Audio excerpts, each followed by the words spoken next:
ఉంటారు, వారి ప్రవర్తన ఎలాగుంటుందో తెలియదు. వారి ప్రవర్తనలో చాలా మార్పులు కలుగుతూ ఉంటాయి, చెబితే వినరు. ఇటువంటి వయసులో వారి హృదయాలను ఆకర్షించటానికి లోకంలో చాలా రకాల ఆకర్షణలు ఉన్నాయి, చాలా హంగులు ఆర్భాటాలు ఉన్నాయి. నా డ్రెస్సే బాగుంది, నీ డ్రెస్సు బాగలా. నా పౌడర్ బాగుంది, నీ పౌడర్ బాగలా. ఇట్లాంటి ఆకర్షణలు వారిని ఆకర్షించి లోకానికి బానిసలుగా లోకపు మత్తులో నిలిచిపోవు వారిగా చాలా మంది యవనస్తులు మిగిలిపోయారు. అయితే ఈ యవన ప్రాయములో త్రొట్టిల్లిపోకుండా ఉండాలి అని అంటే యేసులో ఒక సురక్షితమైన రక్షణ దొరుకుతుంది. హల్లెలూయా. యేసయ్యలోనికి ఎవరు వచ్చినా, అది పసిప్రాయమైన, యవన ప్రాయమైన, ముసలి ప్రాయమైన, ఎవరు వచ్చినా వారికి ఒక భయం, ఒక కాపుదల, ఒక మంచిగా బ్రతకాలి, అందరి మాట వినాలి అనే ఒక ఆలోచన దేవుడు వాక్యము ద్వారా కలగజేస్తా ఉంటాడు. దేవుడి నామానికి సమస్త మహిమ కలుగును గాక. ఇక్కడ మరొకసారి చదువు, మా 9వ వచనం చదువు సౌభాగ్యక. 119వ కీర్తన 9వ వచనం.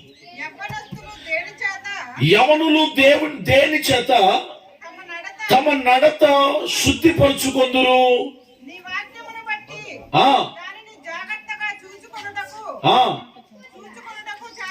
చూచుకొనుట చేతనే కదా. చాలమ్మా. యవనులు దేని చేత తమ నడతను శుద్ధిపరుచుకుంటారు? యవనస్తుల గురించి మాట్లాడుతూ దేవుడు ఎంత విలువైన మాట రాశాడో చూడండి. యవనస్తులలో తల్లి గమనించాల్సింది ఏంటి అని అంటే వాడి నడతలను తల్లిదండ్రులు పసిగడుతూ ఉండాలి. దేవుడు అదే చెప్తున్నాడు అక్కడ. మర్మంగా కాదులే గాని సూటిగానే ప్రభు మాట్లాడుతున్నాడు. యవనస్తులు దేని చేత తమ నడతను శుద్ధిపరుచుకుంటారు అంటే, ఎవరు యవనస్తులను చూస్తూ ఉన్నా వారి నడతలను చూస్తూ ఉంటారు. ఈరోజు తల్లిదండ్రులు కూడా, తల్లి హైమావతక కూడా బిడ్డను ఏం చూడాలా? నడత చూడాలి. ఎట్లా నడుస్తుంది, ఏం చూడాలమ్మా? నువ్వు ఏం డ్రెస్ వేసుకున్నావో కాదు, ఏం తిన్నావో కాదు, నడత ఎట్లుంది నా బిడ్డది. ఆ నడత ఏం చేస్తుందంటేనమ్మా, నలుగురిలో ఘనంగా నిలబెడతా. ఒకని నడత వాణ్ణి హెచ్చించడం ప్రారంభిస్తుంది. ఈ రోజున మన పిల్లల నడత, చాలా మంది పిల్లల గురించి ఏడుస్తున్నారు. చాలా మంది ఇలాగనే తల్లి ఉంటే తండ్రి లేక, తండ్రి ఉంటే తల్లి లేక ఉన్న వాళ్ళు ఉంటారు చూసావా. పిల్లలు చాలా గారభంగా పెంచి వారిని పాడు చేస్తున్నారు. కానీ వీరిలో మాత్రం నేను చూస్తున్నాను, అది మీకే దీవెన. Praise the lord. వారి నడతలను కనిపెట్టడం అది మనకు దీవెనకరం. వారి నడత సరి అయినది కాకపోతే మనకు నెమ్మది ఉండదు. ఏడవలసినంత ఏడుతాం అమ్మా. సంతోషమైన వాళ్ళతోనే, దుఃఖమైన వాళ్ళతోనే. సంతోషం కావాలి అనంటే వారి నడతలను పసిగడితే చాలు, వారు కాపాడబడతారు. వారి నడతలు సరి అయినవిగా మనము కాపాడుతూ ఉంటే వారి జీవితాలు దీవెనకరంగా మార్చబడతాయి. దేవుడిలో నడుస్తున్నారా లేదా? దేవుడిలో ఒకవేళ తప్పటడుగులు వేస్తున్నారా? దేవుడిలో ఒకవేళ అటు ఇటుగా ఉంటున్నారా? కుటుంబంలో ఎలాగో నడుస్తున్నారు? స్కూలుకు వెళ్ళేటప్పుడు ఎలాగో నడుస్తున్నారు? ప్రతి దాన్ని కూడా తల్లిదండ్రులు పసిగడుతూ వారిని ఎప్పటికప్పుడు క్రీస్తులో క్రమపరుస్తూ నడిపించినట్లయితే వారి ద్వారా మనం ఎప్పుడు ఆనందిస్తాము. హల్లెలూయా. బిడ్డలారా, దేవుని యొక్క వాక్యములో ఒక మంచి మాట చదవండి. ప్రసంగి పుస్తకం 11వ అధ్యాయం 9వ వచనాన్ని దయచేసి చదివిపెట్టండి. ప్రసంగి పుస్తకం 11వ అధ్యాయం 9వ వచనం. యవనుడా నీ యవనమునందు సంతోషపడుము. సంతోషపడు. నీ యవ్వన కాలమందు నీ యవన కాలమందు హృదయము నీ హృదయమును సంతుష్టిగా సంతుష్టిగా ఉండనిమ్ము. నీ కోరిక చొప్పునను నీ దృష్టి యొక్క ఇష్టము చొప్పునను ప్రవర్తింపకుము. ఆ అయితే ఆ వీటన్నిటిని బట్టి దేవుడు నిన్ను తీర్పులోనికి తెచ్చునని జ్ఞాపకముంచుకొనుము. హల్లెలూయా, హల్లెలూయా. యవనుడా, నీ యవనాన్ని బట్టి సంతోషించు. మనం కూడా అంటూ ఉంటాం, ఏ వయసులో జరగాల్సిన ముచ్చట ఆ వయసులో అని అనుకుంటాం. కానీ ఆ మాట అన్ని వాళ్ళని వదిలిపెడతాం. వాళ్ళు ఎదిగినరులే, ఏంది వాళ్ళు ఎంత ఎదిగిన ఒదుగుంటేనే వాళ్ళు దీవించబడతారు. Praise the lord. ఈ రోజున చాలా మంది కూడా పిల్లల్ని విచ్చలవిడిగా వదిలేస్తున్నారు. నేను ఒక మాట అంటాను, ఒక చక్కగా ఇంట్లో పెరిగిన చెట్టు ఎలాగ అందంగా ఉంటుంది, దాన్ని మంచిగా ఎటైనా పోతే కత్తిరించుకుంటా అందంగా తయారు చేస్తారు. ఒక పార్కులో ఉన్న చెట్టు చాలా అందంగా కనబడుతుంది. అదే బయట రోడ్డెమ్మడి కొన్ని చెట్లు ఉంటాయి, అవి విచ్చలవిడిగా పెరుగుతూ వచ్చిపోయేవాడి కళ్ళకు చేతులకు తగులుతూ ఉంటే వాటిని విరిచేస్తూ ఉంటారు. ఈ రోజు మీకు చెప్పే మాట ఏంటో తెలుసా? మన పిల్లలను పెంచాలి కానీ పెరగనివ్వకూడదు. మన పిల్లల్ని పెంచాలి, దగ్గరుండి పెంచాలి. అవసరమైతే వంచాలి, లేకపోతే దంచాలి. హల్లెలూయా, హల్లెలూయా. అమ్మా, మన పిల్లలను పెరగనివ్వకూడదు, పెంచాలి. ఒక కుక్క కూడా పిల్లలను దగ్గరుండి చూసుకుంటుంది. మనం ఎప్పుడైనా దగ్గరికి పోతే ఏం చేస్తుంది? కరవబోయింది, ఎగబడుతుంది.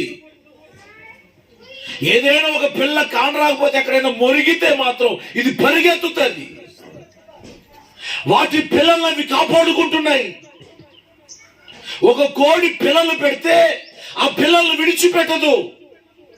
అవి పెద్ద పెరిగేంత వరకు వాటిని విడిచిపెట్టదు. ఈ రోజున తల్లిదండ్రులు పిల్లలు వదిలేస్తున్నారు. వాడికి అన్ని తెలివితేటలు వచ్చినాయి అని చెప్పి వదిలిపెడితే ఈ రోజున పిల్లలు దుఃఖానికి కారకులుగా మార్చబడుతున్నారు. ఈ రోజున పిల్లలతో ఏడవలసినంత ఏడుస్తున్నారు చాలా మంది.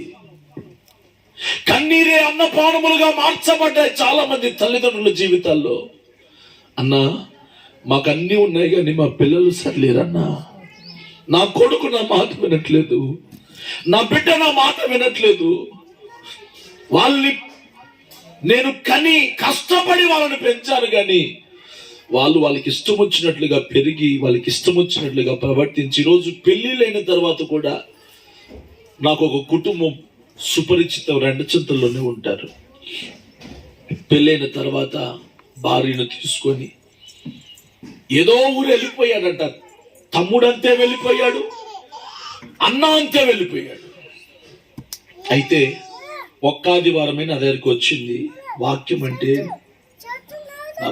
అంటే ఆమెకు కొంచెం ప్రేమ, ఆప్యాయత, మంచి మాటలు చెప్తాడు అనే ఒక ఆలోచన కలిగిన బిడ్డ. అయితే ఒక ఆదివారం వచ్చింది. ఆ రోజు నిలబడి పాట కూడా పాడింది. మంచి స్వరాన్ని దేవుడు ఆ బిడ్డకి ఇచ్చాడు. అయితే ఒకరోజు నన్ను విజిటింగ్ రమ్మంటే వెళ్ళాను. వెళ్తే ఒక్కతే ఉంది, భర్త చనిపోయాడు, ఒక్కతే ఉంది.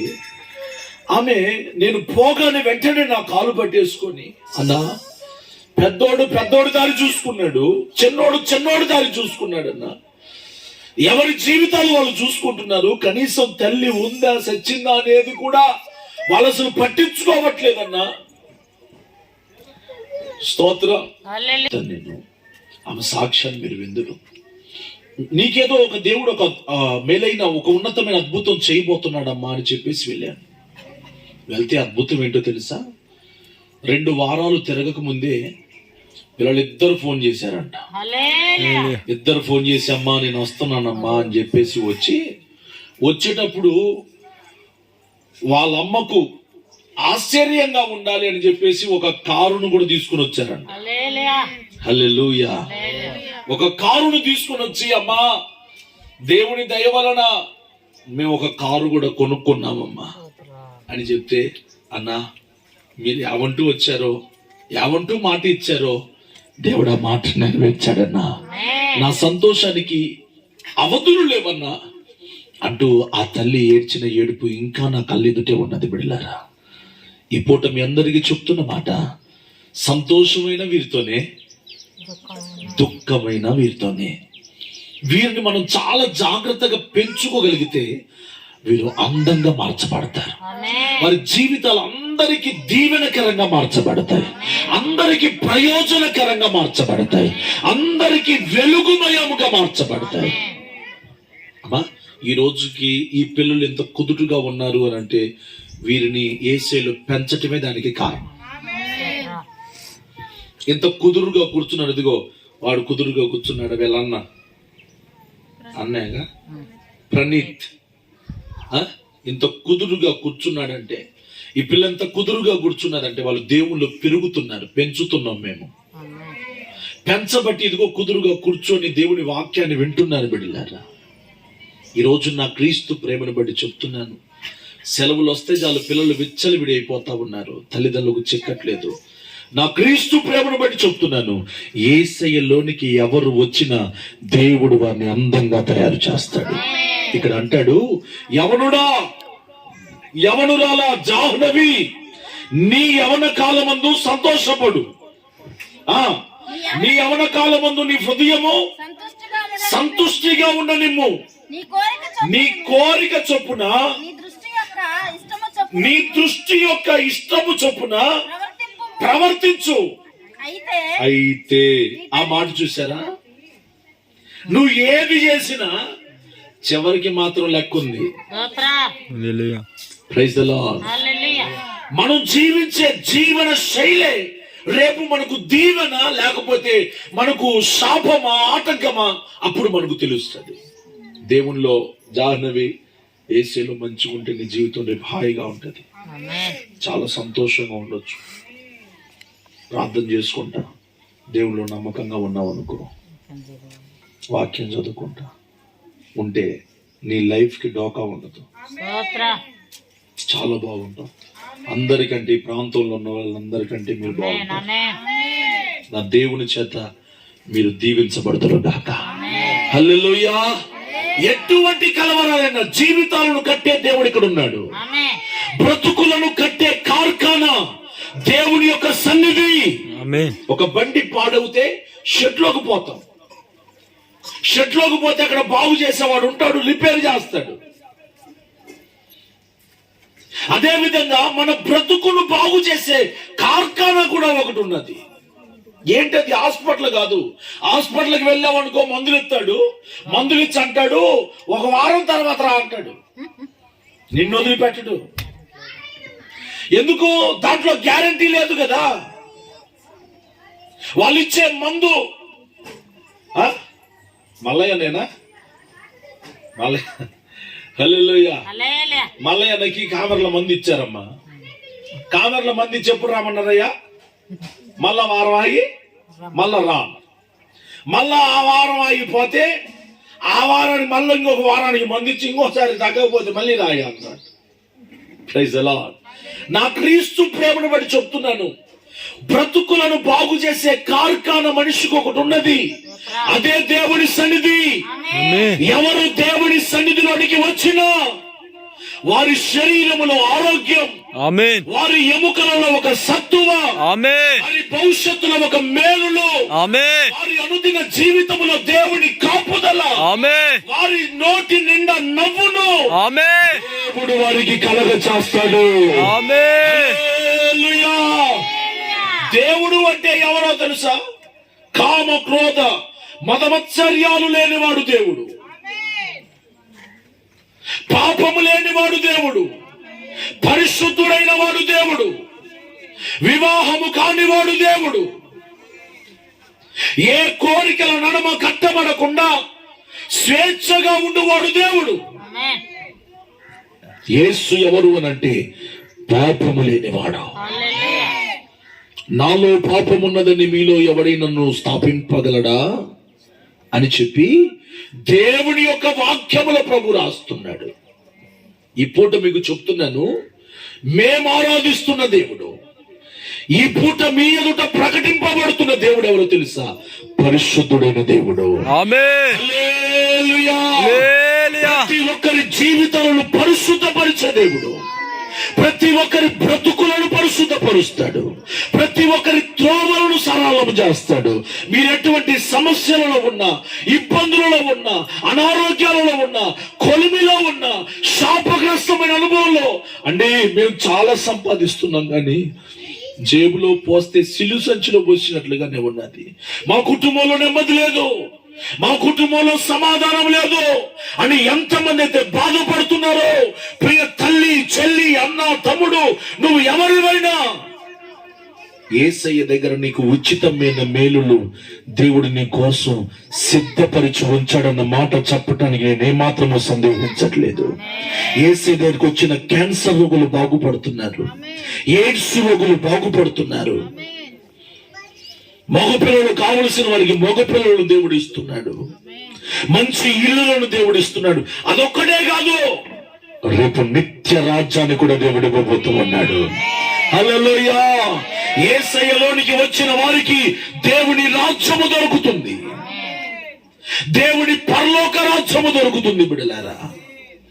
గనక నా క్రీస్తు ప్రేమను బట్టి మీ అందరికీ చెప్తున్నాను, యేసయ్యను నమ్మండి, మీ కుటుంబాలు దీవెనగా మార్చబడతాయి.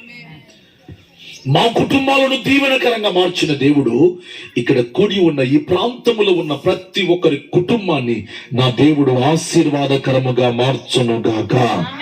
హల్లెలూయా. ఒక మాట చదువుమా, విలాప 27 చదివి పెట్టమ్మా. Of Ecclesiastes 3rd chapter 27th verse. యవన కాలమున కాడి మోయుట నరునికి మేలు. యవన కాలమున కాడి మోయుట నరునికి మేలు. అతని మీద దానిని మోపిన వాడు యెహోవాయే. హల్లెలూయా. యవన కాలమున కాడి మోయుట నరునికి మేలు. ఇక అందరు నా వైపు చూస్తూ వినండి. ఎద్దుల మీద కాడుంటే త్రోవ తప్పుతాయా? తప్పో. సాలు తప్పో, మార్గం తప్పో. అదేవిధంగా యవనస్తులైన మన పిల్లల మీద దేవుని కాడి అనేది ఒకటి ఉంటే, దేవుడే వారి మీద ఉంటే వారు దారి తప్పిపోరు. ఆమేన్. దేవుని హస్తాలు వారి మీద ఉంటే వారు దారి తప్పిపోరు. ఆమేన్. దేవుని నామానికి మహిమ కలుగును గాక. ఆమేన్. దారి తప్పిపోకుండా ఉండాలి అనంటే వారి మీద మోపబడిన ఒక కాడి ఉండాలి. తుమ్మురుగోడ్లో మందిరం కడుతున్నాం. ఆ తుమ్మురుగోడ్లో ఆ మందిరానికి దగ్గరలోనే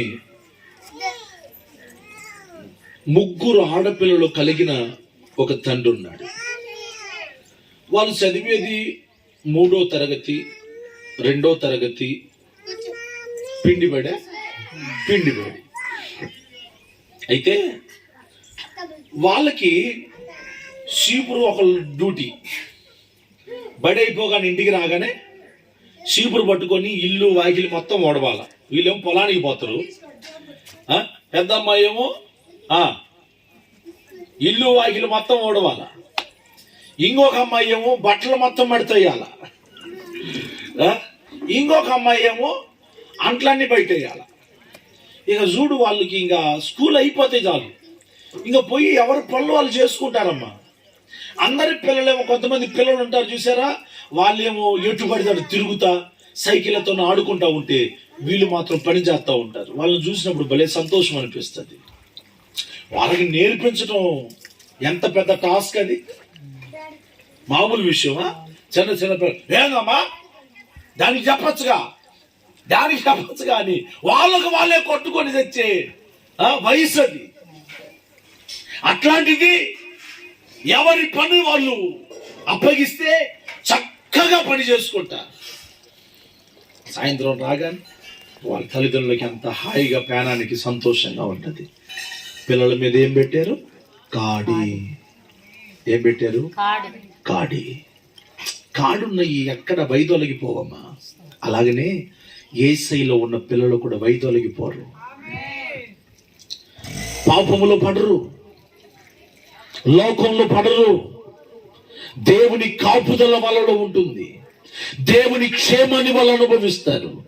దేవుని మేళ్లను వాళ్ళు రుచి చూస్తారు. వాళ్ళే మనకు కిరీటాలని దేవుని వాక్యం చెప్పింది. యవనస్తులట తల్లిదండ్రులకు ఒక కిరీటం. హైమవతక నీ కిరీటం ఎవరు? పిల్లలు. ఇదిగో జాహ్నవి, వీళ్ళిద్దరే నీ కిరీటాలు.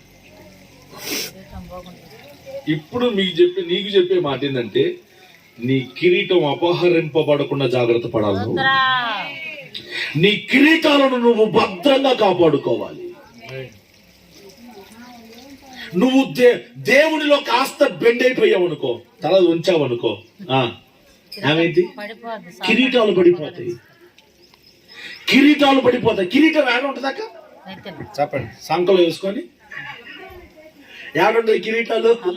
తల మీద ఉంటుంది. ఈ కిరీటాలను దేవుడు మనకు ఘనతగా ప్రభు ఇచ్చాడు. దేవుని వాక్యం అంటది 128వ కీర్తనలో 27, 28 కుమారులు యెహోవా అనుగ్రహించు. చదువు మాట చదువు. 127వ కీర్తన 3. కుమారులు యెహోవా అనుగ్రహించు స్వాస్థ్యం, ఆయన ఇచ్చు బహుమానమే. దేవుడు మన పిల్లలంట బహుమానంగా ఇచ్చాడట. చదువుమా. యవన కాలమునందు పుట్టిన కుమారులు బలవంతుని చేతిలోని. వీళ్ళెవరు ఇప్పుడు? బాణాలు. స్తోత్రాలు. ఆ బాణాలను మనం సరిగ్గా వాడాలా. అమ్మా, చిన్నప్పుడు సినిమాలలో బాణాలు ఆడినట్టు కాదు. ఆ బాణాలు అనుకుంటా వస్తాయి, చూసావా? అవి దానికి గుద్దుకొని డబేలు అని పడతాయి. అమ్మా, ఇవి బాణాలట. అయితే ఈ బాణాలను ఎక్కడ ఉంచాలో తెలుసా? అంబుల పొదిలో ఉంచుకోమన్నాడు. అబ్బా, ప్రతి దానికి మాటకు దేవుడు ఒక మంచి విలువైన అర్థాన్ని దేవుడు అనుగ్రహించాడు. Praise the Lord. అమ్మా, బాణాలను దేంట్లో ఉంచాలి? అంబుల పొదిలో దాచాలి. అంబుల పొదిలో దాచబడిన బాణాలు అన్నిటికీ ఉపయోగపడతాయి. అంబుల పొది దేనికి సాదృశ్యము అనంటే దేవుని సన్నిధికి సాదృశ్యం.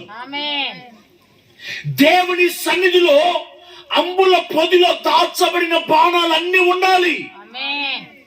దేవుని సన్నిధిలో మన పిల్లలు పెంచబడుతూ ఉంటే, మనము దేవుని సన్నిధిలో ఉంటా ఉంటే, మనము గురి ఎక్కించబడి ఓ శత్రువులు రాగానే ఆ దేవుడు ఏం చేస్తాడు? మన బాణాన్ని వదిలితే శత్రువు కోట గోడలన్నీ కూలిపోతాయి. శత్రు బలమంతటి మీద దేవుడు మనకు జయాన్ని కలగజేస్తాడు. హల్లెలూయా. గనుక నా క్రీస్తు ప్రేమను బట్టి చెప్తున్నాను, దేవుడు మనకు పిల్లలను దేనితో పోలుస్తున్నాడంటే బాణములతో పోలుస్తున్నాడు, బహుమానాలతో పోలుస్తున్నాడు. బహుమానాన్ని ఆడ దాచిపెట్టాలా? నేను కొన్ని కుటుంబాలు చూశానమ్మా. ఆ కుటుంబాల్లో ఎలాగంటే, చిన్నప్పటి నుంచి పిల్లలు ఏదన్నా మంచి చదివి మంచిగా ఆటల పోటీల్లో కానీ దేంట్లోనైనా సోషల్ యాక్టివిటీస్లో ఎవరైనా గొప్ప జయాన్ని పొంది వాళ్ళకి ఏదైనా బహుమానాలు వచ్చాయనుకోండి, తల్లిదండ్రులు బహుమానాలు అన్నిటి ఒక అలవరాలు పెట్టి దానికి మంచిగా కాగితం ఒకటి, కాగితం అంటే బయటికి లోపల కనిపించే జిలుగు కాగితం ఉంటుంది చూసావా, దానికి అంటించి దాంట్లో పెడతారు. నేను అప్పుడప్పుడు కొన్ని ఇళ్ళలో పోయినప్పుడు ఏంటంటే ఇవన్నంటే, మా అమ్మాయి అండి, మా పెద్దోడి అండి, మా చిన్నోడి అండి, వాళ్ళు ఉరికినప్పుడు వాళ్ళు ఫస్ట్ ప్రైజు వచ్చింది, వాళ్ళకి ఫస్ట్ చదువులో ఫస్ట్ ర్యాంక్ వచ్చినప్పుడు అది ఇచ్చిండ్రు, మొన్న కబడ్డీ ఆడేటప్పుడు ఇది ఇచ్చిండ్రు అని చూపిస్తూ ఉంటారు. బహుమానాలమ్మా. ఎన్ని సంవత్సరాలు అయిందమ్మా? ఇప్పుడు 9 సంవత్సరాలు అయిందండి, ఇప్పుడు 10 సంవత్సరాలు అయిందండి. ఈ బహుమానాలన్నీ అలాగనే దాచిపెట్టాం. ఏ ఇల్లు మారుతా ఉన్నా ఆడొక గూడు చూడటం, ఆ గూట్లో పెట్టడం, ఆ కవరు దానికి అంటించడం, వాటిని జాగ్రత్త పరచడం. పెద్ద తర్వాత వాళ్ళే చూసి వాళ్ళే సంతోషిస్తారండి. ఈ పూట మీకు చెప్పే మాట ఏంటి తెలుసా? దేవుడిచ్చిన బహుమానాలు ఇవి. ఈ బహుమానాలను నువ్వు జాగ్రత్త పెట్టాలా. వాటికి దుమ్మమ్మ అంటకుండా కవరేస్తున్నారమ్మా. బల్లులు పోనివ్వకుండా, సాలు పురుగులు పోనివ్వకుండా. దాన్ని ఎట్లు చూసినా ఇంకొంతమంది ఉన్నతమైన కుటుంబాల్లో ఎలాగో తెలుసా, అద్దాల డోర్లు పెట్టి అమ్మా, అద్దాల డోర్లు పెట్టి అద్దాల డోర్లకి తాళాలు వేస్తున్నారు. బహుమానాలు అవి. దేవుడు మన పిల్లలను కూడా దేవుడు మనకు బహుమానాలుగా ఇచ్చాడు. ఆ బహుమానాలను దుమ్ము పట్టనియద్దు, తుప్పు పట్టనివ్వద్దు. ప్రైజ్ ది లార్డ్, హల్లెలూయా. మస్తు పట్టనివ్వద్దు. వాటిని జాగ్రత్తగా పెంచుతున్నాను. ఏ వస్తువు తుప్పు పట్టిదో చెప్పండి తొందరగా. వాడని వస్తువు, పక్కన పారేసిన వస్తువు. పిల్లల్లో ఇప్పుడు జాహ్నవిలో ఉండే టాలెంట్ కొన్ని ఉంటాయి, ప్రణీతిలో ఉండేది ఏమేమో నిద్రపోతనుకో, వాడేమో పనోడు అనుకో. ఎవరిలో ఉండాల్సింది వాళ్ళలో ఉంటాయి. ఏమొక పని మీద ఆసక్తి ఉంటుంది, వాడికేమో బయట తిరగటం, వాడు గోడలు గిలిగించుకుంటాడా. రైట్, హల్లెలూయా. ఎవరిలో ఉన్న ఆధిక్యతలు, ఎవరిలో ఉండాల్సిన టాలెంట్ వారిలో ఉంటుంది.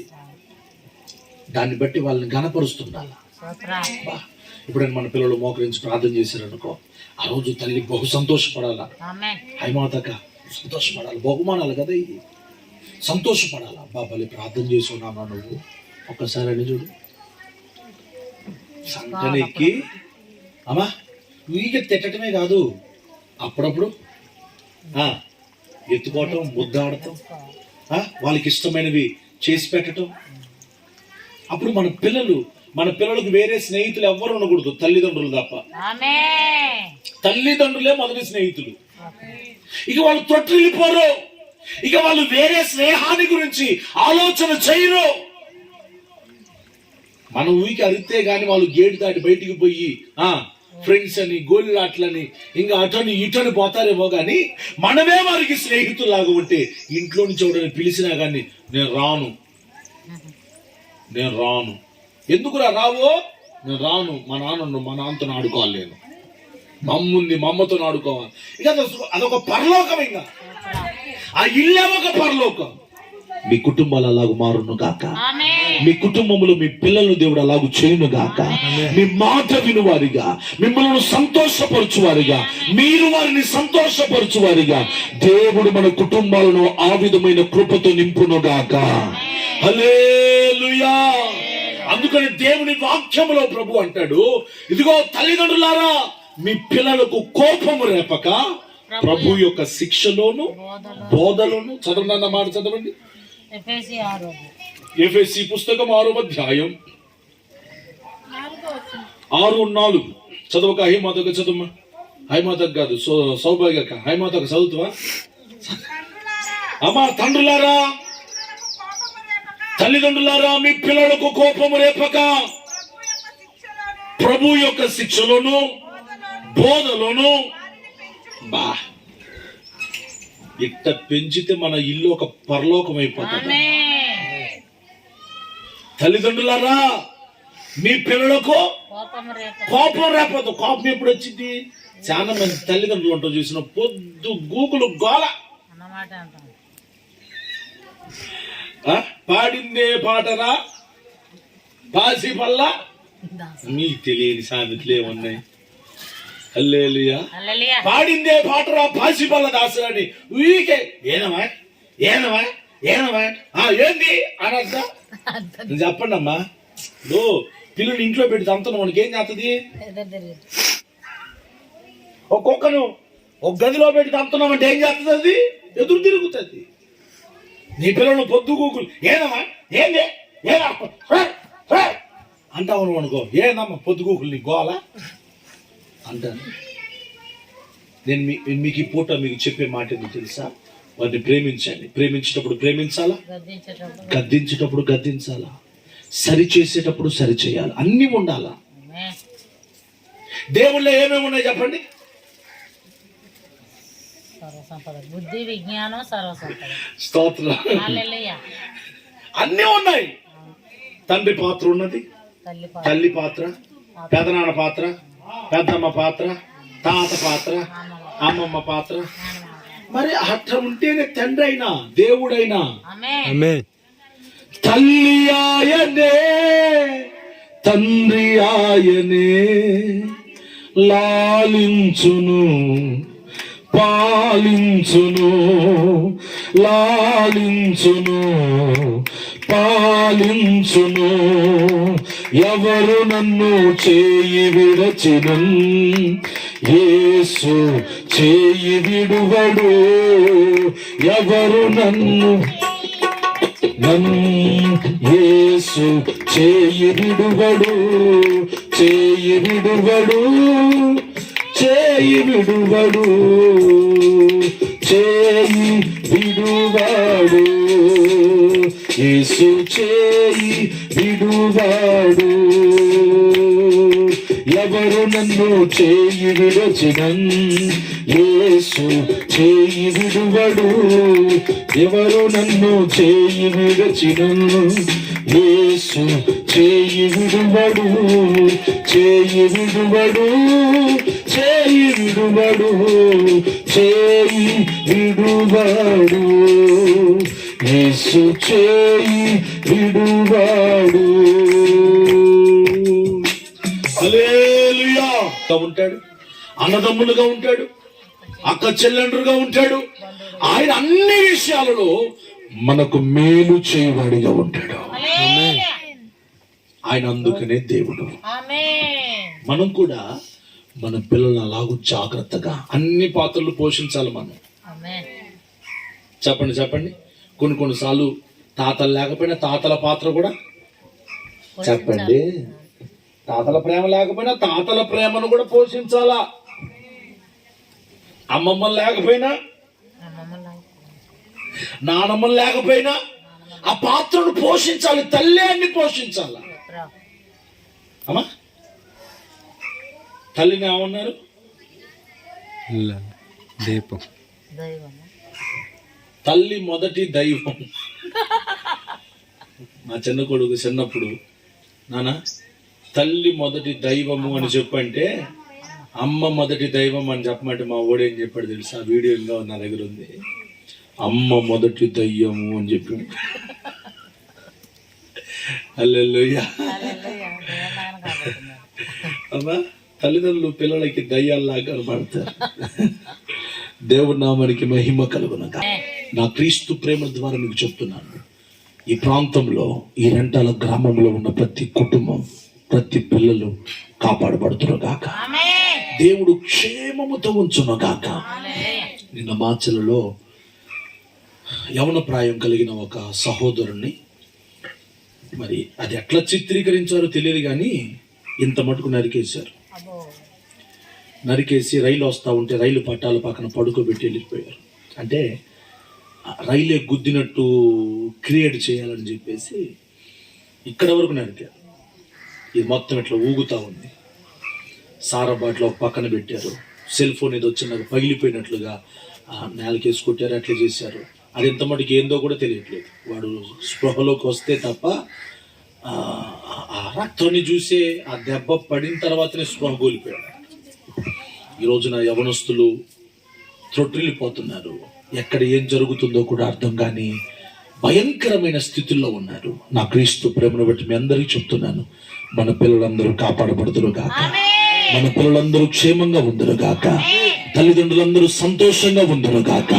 పిల్లలను బట్టి తల్లిదండ్రులు ధైర్యముగా పడుకుందరు గాక. హల్లెలూయా. క్షేమకరమైన స్థితి కావాలి, హెచ్చింపబడాలి, దీవించబడాలి అని అంటే మీ పిల్లలను దేవుళ్ళు పెంచండి. దేవుళ్ళు పెంచండి. దేవుడు పరిశుద్ధుడు, యేసు పరిశుద్ధుడైన దేవుడు గనక మీరు కూడా తల్లిదండ్రులు కూడా మీరు ఎటువంటి సమస్యలో ఉన్నా యేసులోనికి రండి. చాలా మంది యేసుని గురించి మాట్లాడుతూ అంటారు, ఆయన ఈ దేశపు వాడు కాదండి, ఆయన అమెరికా దేశస్తుడని, ఆ దేశస్తుడు ఈ దేశస్తుడని. అమెరికా నిన్నగాక మొన్నే పుట్టింది. భూమి పుట్టినప్పుడు నేను పొట్ల, నిన్నగాక మొన్న పుట్టిందే. కానీ యేసయ్య యేసయ్య జగత్తుకు పునాది వేయబడక మునిపే ఆయన ఈ లోకములో జన్మించిన దేవుడే ఉన్నాడు. హల్లెలూయా, హల్లెలూయా. దేవుని వాక్యంలో రాస్తాడు, నేను భూమికి పునాదులు వేసినప్పుడు నువ్వు ఎక్కడున్నావు? ఏ ఊరు ఎక్కడ లేదు. దేవుడు పునాది వేసినప్పుడు ఇంకా ఏ ఊరు పుట్టలేదు. నా క్రీస్తు ప్రేమను బట్టి మీ అందరికీ చెప్తున్నమాట, యేసయ్యలో జీవం ఉంది, యేసయ్యలో స్వస్థత ఉంది. మీరు ఎటువంటి రోగాలతో ఉన్నా ప్రార్థన ఉచితం. యేసయ్యలోనికి ఎవరు వచ్చినా మీరు స్వస్థత పడతారు, మేలు పొందుతారు. మీ సమస్యలు, మీ దుఃఖం, మీ అశాంతి అంతా తొలగిపోతుంది. యేసు అన్న మాటకు రక్షకుడు అని అర్థం. నేను రక్షిస్తాను ఆయనలోనికి వస్తే నీ అశాంతి, నీ దుఃఖాన్ని, నీ సమస్యను దేవుడు తొలగిస్తాడు. గనక మీరందరూ కూడా దేవునిలోనికి రండి. యేసే గొప్ప దేవుడిని నమ్మండి, కృపలో భద్రపరచబడండి. అట్టి కృప దేవుడు మనకు దయచేయను గాక.